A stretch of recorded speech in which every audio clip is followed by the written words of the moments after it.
Bonsoir et bienvenue à chacun dans ce moment où nous allons prendre le temps de faire découvrir l'Évangile. L'Évangile, c'est une puissance, nous le disons souvent, pour le salut de quiconque croit.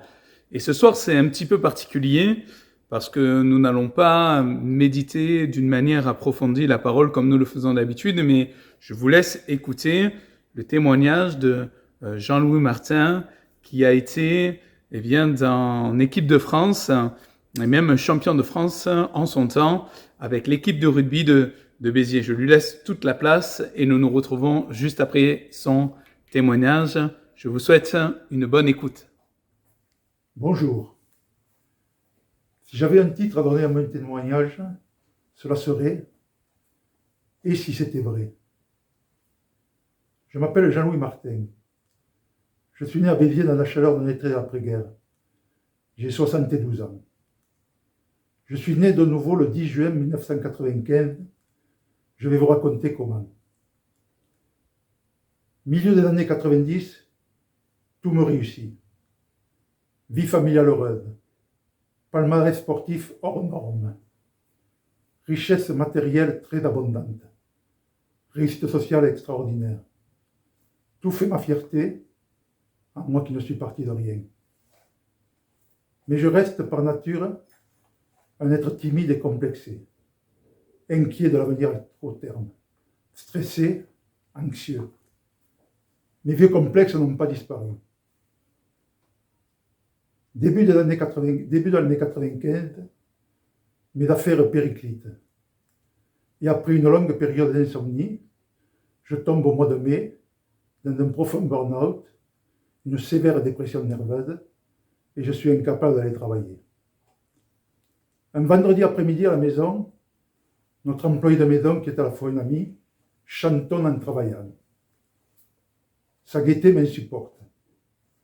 Aussi, d'un ton aigre acerbe, je lui dis, ça se voit que vous ne savez pas ce que c'est qu'une dépression. Elle me regarde en souriant et me dit, vous voulez connaître mon dossier médical, monsieur Martin? Et elle me cite alors son passé, de maniaco-dépressive, ses nombreux séjours à l'UBP, l'hôpital psychiatrique biterrois, et ses tentatives de suicide. Aussitôt la question me monte aux lèvres. Et vous en êtes sorti comment? Elle me répond, par la foi en Jésus-Christ, avec des amis chrétiens. Elle me raconte alors l'intégralité de son témoignage, et m'invite à un repas où des laïcs chrétiens témoignent de leur changement de vie quand ils ont fait la connaissance de Dieu. Cette association s'appelle les Hommes d'Affaires et Plein Évangile. Cela m'intéresse et je réponds favorablement à son invitation, d'autant que je me considère comme un homme d'affaires. Et le 10 juin 1995, nous voilà avec mon épouse rentrant dans les salons d'Hôtel Ibis. Une petite table sympathique, un petit repas, et à la fin du repas, le témoin intervient, qui raconte comment sa vie a été changée, transformée, bouleversée, quand il a fait la connaissance de Dieu, qu'il a fait la paix avec Dieu, qu'il s'est réconcilié avec Dieu. C'est un cadre de la région parisienne, qui a connu également un burn-out et une dépression. Et cela me parle d'autant. Son témoignage sent très fort le vécu, et il est d'autant plus convaincant. À la fin du témoignage, il fait un double appel à la prière. Prière pour la conversion à Jésus-Christ et prière pour la guérison des malades. Une file se présente devant lui. Et à ce moment-là, s'est engagé au plus profond de moi un grand combat qui devait décider la suite de ma existence. C'était comme s'il y avait deux voix qui me parlaient. Du côté, dans une oreille, une voix moqueuse, sarcastique, qui profitait de mon passé cartésien, rationaliste, matérialiste, pragmatique, et qui me disait « C'est pas pour toi, c'est du pipeau, de la rigolade, tu es trop raisonnable, raisonneur, scientifique, tu ne crois que ce que tu vois, que ce qui a été prouvé expérimentalement. » Et de l'autre côté, une petite voix plus douce qui me disait « Mais pourquoi tu n'y vas pas? Qu'est-ce que tu risques? Tu es si mal en point. » Le combat a duré une vingtaine de minutes. Au bout de la vingtaine de minutes, je prends la décision la plus importante de mon existence. Je me lève et j'y vais.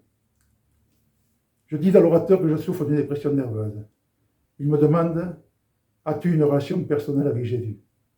Je lui réponds que non. Il me dit, veux-tu l'établir? Je lui réponds oui, alors que l'instant d'avant, je m'étais levé exclusivement pour être guéri de ma maladie. Et je m'entends dire après lui, mais de tout mon cœur, une petite prière de repentance, dont je me souviens très bien une phrase, je te fais confiance pour m'aider à agir selon ta volonté. Dans cette phrase, il y a 4 éléments importants. Je te fais confiance, c'est la foi.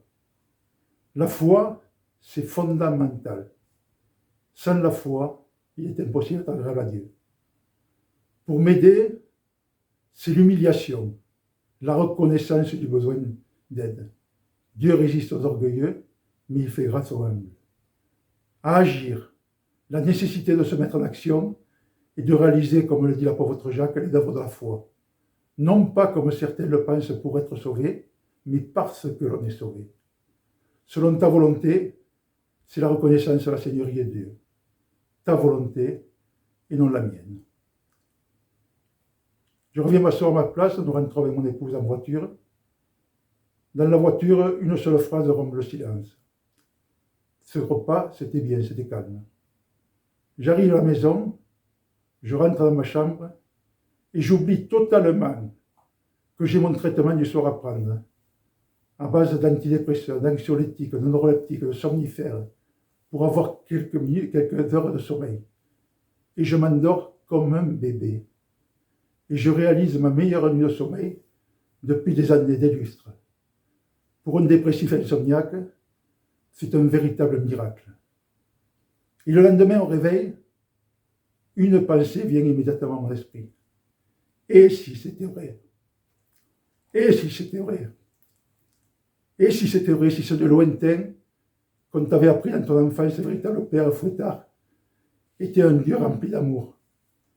S'il t'aimait personnellement, si Jésus-Christ, son Fils, était mort pour tes péchés, qu'il était ressuscité, qu'il était vivant, et si Dieu était présent par son esprit, et s'il répondait à la prière, mais cela pourrait changer ma vie, cela pourrait changer ta vie. Et à ce moment-là, je me suis mis à chercher avec toutes mes capacités, car je savais que toute ma vie en dépendait. J'ai appliqué strictement les principes qui m'avaient été donnés ce jour-là par mes amis chrétiens. Le premier, c'est prie Dieu, en lui parlant, en lui demandant, avec simplicité, sincérité et vérité. Prier Dieu, c'est parler à Dieu, mais c'est également parler avec Dieu. Ce n'est pas faire des vaines redites ou dire un chapelet. Lis et médite quotidiennement la Bible, c'est la parole de Dieu. En commençant par l'évangile de Jean, afin d'apprendre à connaître qui est Jésus, le Fils de Dieu. Rejoins un groupe de chrétiens dans une église, une assemblée de plein évangile, où l'évangile est annoncé dans son intégralité. La Bible, toute la Bible, rien que la Bible. Et enfin témoigne de ce qui t'est arrivé. Ce 10 juin 1995 fut le jour de ma nouvelle naissance. Le temps me manque. Il me faut des heures pour te raconter tout ce qui s'est passé par la suite dans ma vie.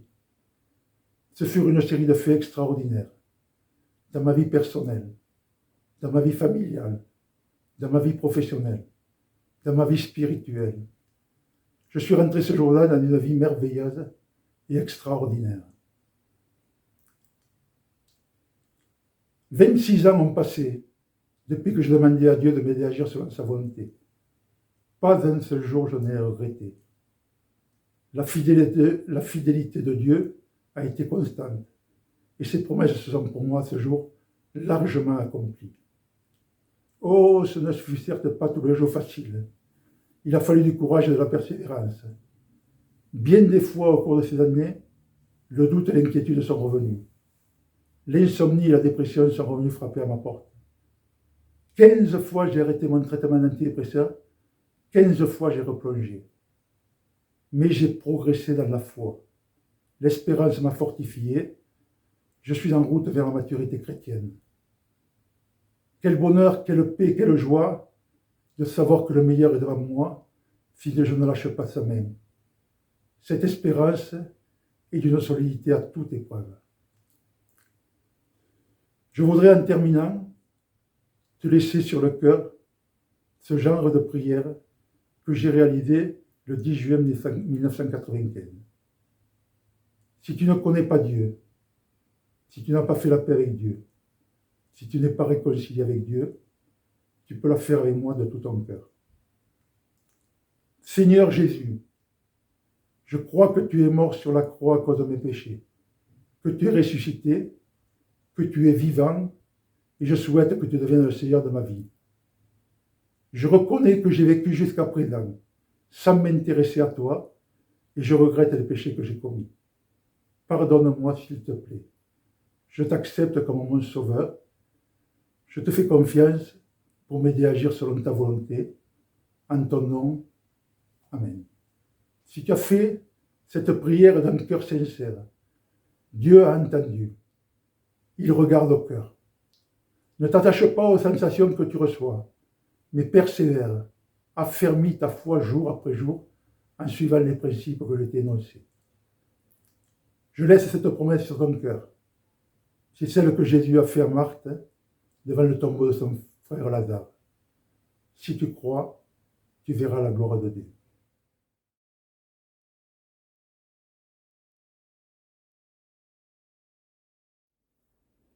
Gloire au Seigneur pour ce beau témoignage de Jean-Louis Martin qui est d'actualité. Ce n'est pas quelque chose qui s'est passé il y a extrêmement longtemps, mais c'est ce que notre ami a vécu dans sa propre vie, pour sa propre expérience. Vous aurez certainement l'occasion, en suivant également ces réunions que nous avons, de découvrir l'Évangile, d'autres témoignages, d'autres personnes dans d'autres circonstances qui, elles également, ont rencontré Jésus sur leur chemin. Vous savez, Jésus n'a pas changé. Il est le même hier, aujourd'hui et éternellement. Ce que Jean-Louis a vécu, vous pouvez le découvrir également dans la Bible, dans Luc au chapitre 19, concernant un homme également qui était riche, qui avait tout pour être heureux, mais qui, à un moment donné, ayant entendu parler de Jésus et ayant un vide dans son cœur, va chercher à l'approcher, à le voir, à le connaître. Cet homme s'appelle Zachée, et la Bible nous dit qu'à un moment donné, quand on s'approche de Dieu, Dieu s'approche de nous. Jésus s'est arrêté en dessous de l'arbre dans lequel Zachée était monté, et il va lui dire: Zachée, il faut que tu descendes, car il faut que je demeure aujourd'hui dans ta maison. À la place du prénom Zachée, Jean-Louis a pu prendre son propre prénom. J'ai pu pour moi-même, sur ma propre route, mettre mon prénom, et vous pouvez mettre aujourd'hui, dans ces instants, votre prénom, car Jésus veut maintenant entrer également chez vous. Si vous le faites, si vous acceptez de recevoir Jésus, non pas simplement comme quelqu'un de passage, mais comme quelqu'un qui va prendre possession de votre cœur, de vos pensées, de votre avenir, de votre éternité, alors vous serez également au bénéfice de ce que vous trouvez également dans ce passage de Luc 19, où Jésus va pouvoir dire: aujourd'hui le salut est entré dans cette maison. Jésus pourra dire exactement la même chose pour votre cœur, pour votre vie. Aujourd'hui, le salut est entré dans votre maison. Nous bénissons Dieu pour la vie de Jean-Louis, pour ce qu'il a fait dans sa vie, dans son cœur. Et nous voulons bénir le Seigneur également pour ce qu'il va faire dans la vôtre. Soyez bénis et je vous dis à bientôt. On vous encourage à vous joindre à une église là où vous habitez, si cela est possible, en présentiel, afin de pouvoir entendre, partager, vivre l'église qui n'est pas simplement quelque chose de lointain de passé, mais quelque chose toujours d'actualité. En tout cas, que le Seigneur vous bénisse. Je vous dis à bientôt. Au revoir.